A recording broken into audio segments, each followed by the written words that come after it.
We do like to know kind of where we're landing and, you know, what surface it is. So we'll let Derek talk a little bit more about what our expectations are. Daytime 100 by 100, perfect or larger. Nighttime you prefer 200 by 200, and that might be sometimes tough. So 150, 150 is basically our minimum for nighttime landings. Pretty much as I mentioned before, the type of ground you're looking for: gravel, dirt, shorter grass. Again, these little lights at nighttime with night vision, we can see you guys a mile away. Daytime's a little bit harder. We can usually find the trucks from a couple miles out, but lights are tough in the daytime. Nighttime, no problem. Super bright lights, I don't know how your trucks are. Definitely don't want to point anything towards here. Again, with the night vision goggles, it's blinding, and we can't see anything if lights are pointing towards us. So that could be an issue. So at night, all seen lights should be pointed away from. Yeah, from not LZ. at the LZ itself. Yeah, it's blinding with those NVGs on. What about once you land? Do you want us to turn the lights on for easier loading? That'll be up to you guys. We do have loading lights on this side. I could turn on the back lights for the nurse and the medic in the back.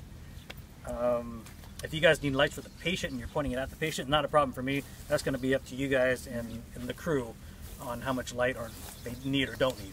That's not going to be up to me because I'm on the front. I don't get out of the helicopter generally unless it's a long extrication or something. Then they might call me and let me know I can shut it down. But otherwise, we're going to keep it running, and it's going to be hot.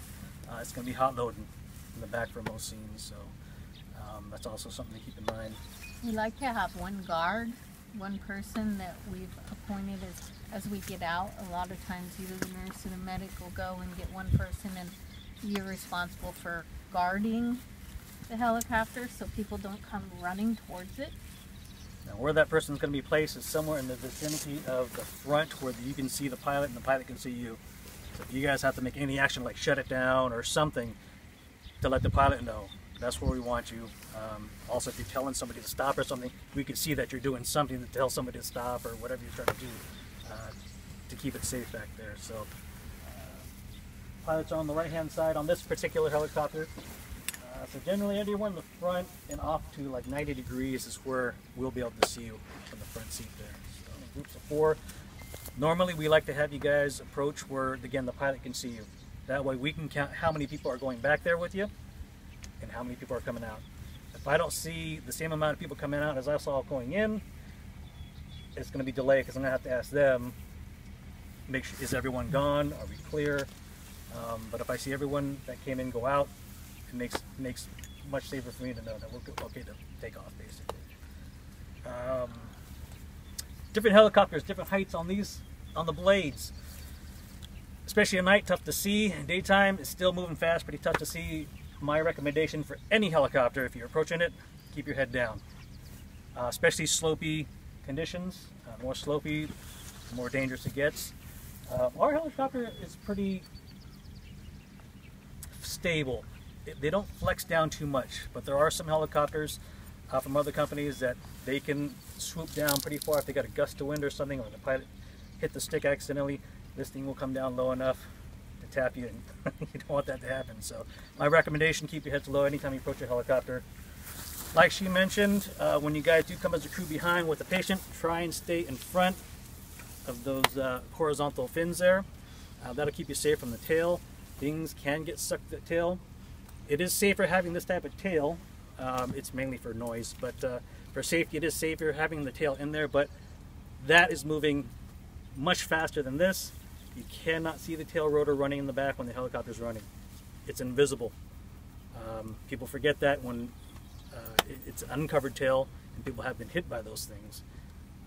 Not much chance from there, but it's a very important thing to stay away. Even though it's encased like that, it is safer, but again, you can't see it. The yellow fins you see there, those don't turn.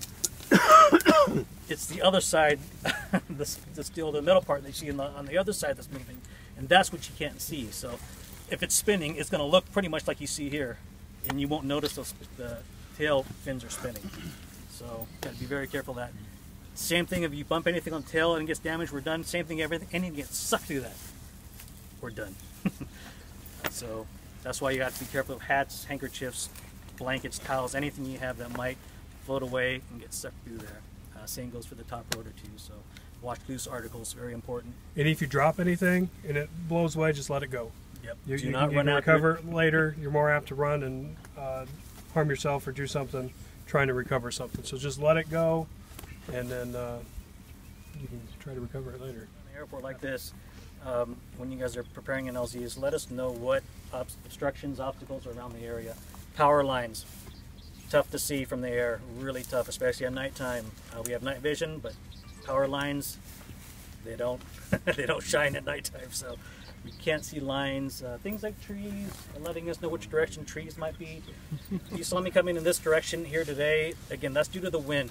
So if you guys have an idea where the wind is coming from, you already have an idea which direction we'll be coming in and leaving. We want a headwind coming in, headwind going out. It gives us the best performance. So it's another thing to keep in mind is which direction the wind is coming from. Give you a good idea which way we're coming in and going out. So that's another key thing to keep in mind for us is wind and obstructions. Let us know best you can what we're dealing with basically coming in. We can see more from you from the top than you guys can see on the ground, so any bit from you guys, any help from you guys is great help for us. And if we decide that it's not going to work and we need to go somewhere else, we'll let you know and we'll try and pick something else out. But generally, guys do a great job for us. So you're talking about your guard out Yes. front of the helicopter. You want him there before you land, and that person never leaves that point? No, once we're on the ground, he's basically making sure that no one else is coming towards it other than the crew. But and that who they person need. there would never leave that spot, Correct. Once he's stationed, once we're landed, crew jumps out, and there's an appointed tail rotor guard.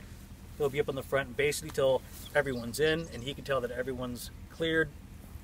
Give him the thumbs up that we're ready to go. If he says it's good, we're lifting.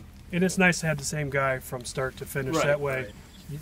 Communication, and scenes doesn't always go perfectly. So somebody could walk away and say, "Hey, so and so's taking it," and they might not hear it, and then they're left with nobody. And then our pilots yell at us. So I'm making an executive decision here. Whoever sets up your landing zone is at the front of that chopper till the end. Not safe. We're going to shut down. So just when you're setting up your LZs and thinking about stuff like that, just remember if we're coming down and something's flying around and you see it and we don't see it yet, you can let us know and then we can lift up and try our approach again and circle around. Yeah, the radio thing is also an important one. Generally, we don't land unless we have ground contact with you. That could be a big issue coming in if you guys saw something down here that we couldn't see and you needed us to stop or go around. You guys can help us and say, go around. I'll pull in the power and I won't land it if you guys see something that I don't see. So having that ground contact could be And a lot of potential. times we may have dispatch, call our dispatch and say, hey, we can't get a hold of him, have him go to a different frequency. I don't know if you guys have like Mercy or the hospital frequency. We have the hospital. Because we can always switch to the hospital frequency.